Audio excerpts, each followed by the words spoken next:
Hello everyone, good morning. তোমরা সবাই কেমন আছো? আশা করি সবাই খুব ভালো আছো। তো চলো আরও একটি নতুন দিন শুরু করলাম ভোর ভোর। ঘড়িতে কটা বাজে দেখতেই পেলে 5:30, 5:35 অ্যালার্ম বন্ধ করলাম। আজকে উঠে পড়েছি অনেকটাই ভোর ভোর। আজকে হচ্ছে বৃহস্পতিবার, বাড়িতে রয়েছে অনেক কাজ। এত তাড়াতাড়ি ওঠার আমার একদমই অভ্যেস নেই, কিন্তু ওই যে মনের তাড়া কিন্তু সব থেকে বড় তাড়া। কালকে রাত্রেবেলায় ঘুমোতে যাওয়ার সময়ই ভাবছিলাম কালকে সকালে আমি উঠতে পারবো তো। কালকে ঘুমিয়েছি প্রায় 1টার দিকে। একটা ভিডিও এডিট করার ছিল, আর এই ব্লগগুলো এডিট করতে কিন্তু অনেকটাই সময় লাগে, তো ওটাই এডিট করছিলাম। দিয়ে ঘুমোতে ঘুমোতে প্রায় 1টা বেজে গেছে।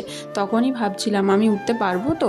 তো শেষমেশ অ্যালার্ম বাজতেই কিন্তু ঘুম ভেঙে গেছে। 5:30টার সময় যে এতটাই অন্ধকার থাকবে বুঝতে পারিনি। আর কিছুদিন পরে 5:30 মানে অনেকটাই সকাল হয়ে যাবে। বাইরে যেহেতু অনেকটাই অন্ধকার ছিল, তাই ভাবলাম এখন আর বাইরে বেরিয়ে কাজ নেই, ঘরের যে কাজকর্মগুলো আছে সেগুলো আগে কমপ্লিট করে নিই।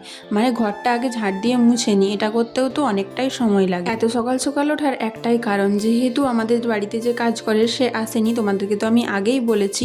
আর আমাদের বাড়িতে রয়েছে মা লক্ষ্মীর পিতলের বিগ্রহ, যেটা স্নান করিয়ে পুজো দিতে বৃহস্পতিবারে আমার অনেকটাই সময় লেগে যায়। তো সেই জন্য ভোর ভোর ঘুম থেকে উঠে যদি এই কাজগুলো আগে না কমপ্লিট করি, তো পুজো দিতে দিতে কিন্তু অনেকটাই বেলা হয়ে যাবে। তারপরে আবার রয়েছে বাবানের স্কুল, ওকে টাইম মতো ঘুম থেকে তুলে আবার স্কুলে পাঠাতে হবে, সেটাও আবার 7টার আগেই ওকে ঘুম থেকে তুলতে হবে। তো তাড়াতাড়ি না উঠলে এগুলো তো কিছুই করতে পারবো না টাইম মতো, সেই জন্যই আর। তো দেখো ঘরের কাজ কমপ্লিট করে চলে এসেছি বাইরে। এসে গেটের চাবিটাবি সমস্ত কিছু খুলে নিয়েছি। আর তারপরে আজকে ভাবলাম যে একটু গোবর জলের ছড়া দিই। না, এটা দেওয়ার আমাদের বাড়িতে কিছু নিয়ম নেই। বিয়ে হয়ে আসার পর থেকে আমি কাউকেই দেখিনি এই কাজটা করতে। তবে ছোটবেলায় মামা ঘরের দিদাকে, মাকে, সবাইকেই কিন্তু দেখতাম ছোটবেলায় যে ঘুম থেকে উঠেই আগে গোবর জলের ছড়া দিত, তারপরে গোল গোল করে গোবর দিয়ে আঁকতো। তো এগুলো দেখে বড় হয়েছি। তো এখানে এসে কাউকে সেরকম করতে দেখি না, তাই কোনোদিন করিও না। তবে আজকে যেহেতু বৃহস্পতিবার, তাই নিজেরই একটু মনে হলো যে এটা একটু করি। এসব করলে তো সংসারে লক্ষ্মীশ্রী বজায় থাকে।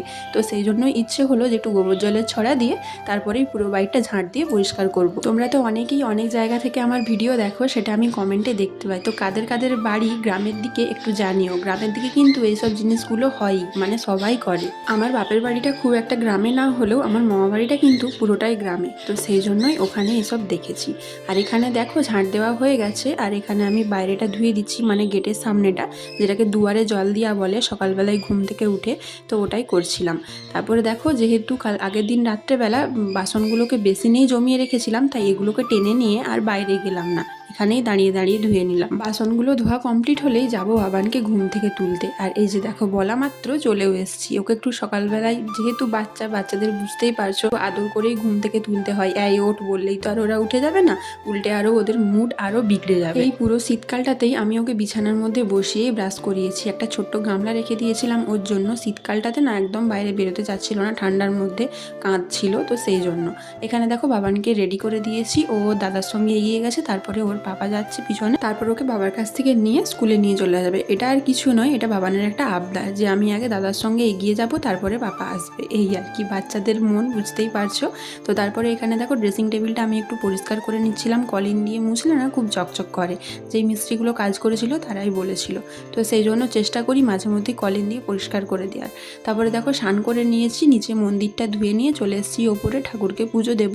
বললামই তো আমার বাড়িতে পিতলের মা লক্ষ্মী আছে, বিগ্রহ আছে, তো সেটাকে এবারে স্নান করাবো। তার আগে আগের বৃহস্পতিবার যে শাড়ি গয়নাগুলো পরিয়েছিলাম সেগুলোকে খুলে দিচ্ছি, তারপরে স্নানটা করিয়ে দেব। আর এখানে দেখো আমার স্নান করা শাড়ি পরানো কিন্তু কমপ্লিট হয়ে গেছে। অনেকেই দেখি অনেকের ভিডিওতে ঠাকুরের স্নান করানো দেয়, বিশেষ করে মেয়ে ঠাকুরের। আমার একদমই ইচ্ছে করে না, এটা আমার পার্সোনাল চয়েস যে স্নান করানোটা আমি দেখাবো না, সেই জন্য আমার ইচ্ছে করে না বলে আমি দেখাই না। তো দেখো ঠাকুরকে স্নান করানো আমার কমপ্লিট হয়ে গেছে। আর ঠাকুরকে ঠাকুরের আসনে আমি বসিয়েও দিয়েছি। এবার ঘটে সিঁদুর দিয়ে জল দিয়ে তারপরে পুজো শুরু করব। অনেকের বাড়িতেই অনেক রকম নিয়ম থাকে। আমাদের বাড়িতে নিয়ম যে একেবারে কোজাগরি লক্ষ্মী পূজার দিন যে ঘরটা প্রতিষ্ঠা করা হয় সেটা সারা বছর পাল্টানো হয় না, ওতেই প্রত্যেক বৃহস্পতিবার জল দিয়ে দিয়ে ঠাকুরের পুজো করা হয়। তো সেইভাবেই আমিও করে আসছি। তো দেখো ওইখানে লক্ষ্মী ঠাকুরের পুজো দিয়ে এখানে শিব ঠাকুরের স্নান করিয়ে পুজো দিয়ে দিলাম। তো সব ঠাকুরের পুজো দেওয়া কমপ্লিট, আরতি করা কমপ্লিট।